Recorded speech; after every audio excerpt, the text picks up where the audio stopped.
कसं असतं, समाजामध्ये काम करणारा, इमानदारीनं काम करणारा आज उपाशी मरतोय आणि जे लबाडी करून जातीत तेढ निर्माण करतात, आपल्या आपल्या पोटा पाण्यासाठी लोकांना फसवतात आणि स्वतः गडगंज होऊन अशा गरिबांना गरीबच ठेवायचं.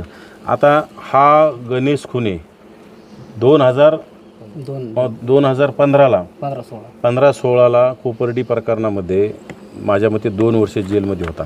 तो कुणाच्या म्हणण्यावरून होता, का होता आणि त्याच्या घराची काय परिस्थिती झाली. दोघा भावात 6 एकर जमीन, डोक्याला लागतंय असं छेत आहे. वडील अतिशय म्हणजे पॅरालिसिस येऊन जवळजवळ गेल्या 15-20 वर्ष 2002पासून इथं घरामध्ये पडून आहेत. अशा कुटुंबातील व्यक्तींना फसवून कुठंतरी आरोपीवर अटॅक करायला लावायचा, त्यांना फसवायचं आणि आपली स्वतःची राजकीय पोळी, सामाजिक पोळी भाजून घ्यायची आणि ह्या लोकांना वाऱ्यावर सोडून द्यायचं. आता शेवटी काय असतं माहिती आहे का, गावगाड्यामध्ये मराठा असेल, ओबीसी असेल, हे 2 भाऊच आहेत आणि हे आता हे भांडण तात्पुरतं आपापल्या समाजासाठी प्रत्येकजण करत असतं, परंतु काही लोक स्वार्थासाठी करताय. तर त्याच पद्धतीनं आता अमोल खुने यांनी जरांगेंचे मूळ जुने सहकारी अमोल खुने, गणेश खुने आणि बाबुराव वाळेकर असतील, पुन्हा राजेंद्र जराड असतील, हे जरांगेच्या म्हणण्यावर हे देशोधडीला लागले. त्यापैकी गणेश खुने यांनी विहिरीत उडी मारली.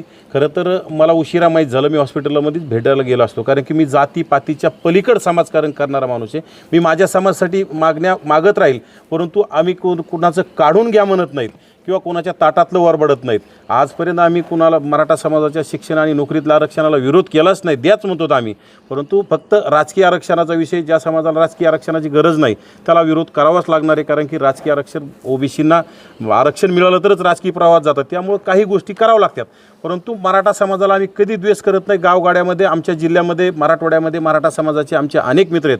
त्याचप्रमाणे हे यांचा माझा काही जास्त परिचय नव्हता, परंतु हे आम्ही म्हणजे सखोल चर्चा माहिती झाल्याच्या नंतर याची माहिती काढली तर गणेश खुने, अमोल खुने, राजेंद्र जराड आणि बाबुराव वाळेकर हे मूळ आंदोलक म्हणजे खरे संघर्ष योद्धे ते आणि आंतरवालीचे बाबा म्हणजे टेंडर योद्धे.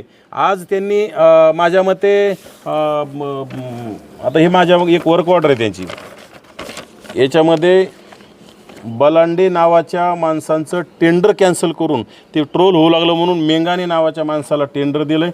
त्याच्यामध्ये 128 कोटी रुपयाचं एक टेंडर आहे आणि 150 कोटीचं आणि मागच्या असे अनेक टेंडर मिळून 1350 कोटीचे टेंडर योद्ध्यांनी घेतलेत. मग आपला जुना सहकारी अतिशय तळमळतोय, मरणाच्या यातना भोगतोय, त्यांचं कुटुंब मरण यातना भोगतोय, वडील मरणाच्या दारात आहेत आणि अशा परिस्थितीत त्याला आत्महत्या करण्याचा प्रयत्न करतोय, आत्महत्येची वेळ येते. मग आपल्या सहकार्याला आपण वाऱ्यावर कसं सोडलं पाहिजे. आमच्यासोबत बी अनेक लोक काम करतात, परंतु आम्ही असं गरिबांना फसवण्याचं काम करत नाहीत. आम्ही जे लोक आमच्यासोबत येतात त्यांना आम्ही प्रामाणिकपणे सांगतो की बाबा तुमची परिस्थिती आमच्यासोबत फिरायची असेल तरच आमच्यासोबत फिरा, तुमची परिस्थिती नसेल घरची तर तुम्ही चळवळीत येऊ नका, कारण की चळवळीमध्ये प्रत्येकाचं नुकसानच होत असते, आमचीसुद्धा नुकसानच झालेत. त्यामुळं ह्या लोकांच्या वेदना जाणवण्यासाठी मी इथं आलो. जातीपातीच्या पलीकडे एक मराठा समाजातला भाऊ म्हणून मी गणेशची व्यथा ऐकून घेण्यासाठी इथं आलेलो होतो आणि गणेशची व्यथा मी ऐकल्यात आणि खरंच नक्कीच अशा माणसाला न्याय मिळाला पाहिजे. अशा माणसाचं खरं तर राज्यातील आमदारांनी, खासदारांनी, खरं तर आता मराठा समाजातील जे आमदार, खासदार जरांगेच्या कोणी कुटुंबातलं ॲडमिट झालं तर ते जाऊन 2-2 तास हॉस्पिटलला बसतात. अशा लोकांनी, अशा गरिबीतील जे समाजासाठी खरं तळमळीनं काम करतात अशा लोकांच्या माणूस आत्महत्या करण्याचा प्रयत्न करतो, त्याच्या घरातल्या व्यथा जाणवण्यासाठी ह्या नेत्यांनी आलं पाहिजे, ह्या नेत्यांनी ह्या कुटुंबाला मदत केली पाहिजे, अशी माझी प्रामाणिक इच्छा आहे. जातीपातीच्या पलीकडे जाऊन त्यांनी यांना मदत करण्याचं काम केलं पाहिजे.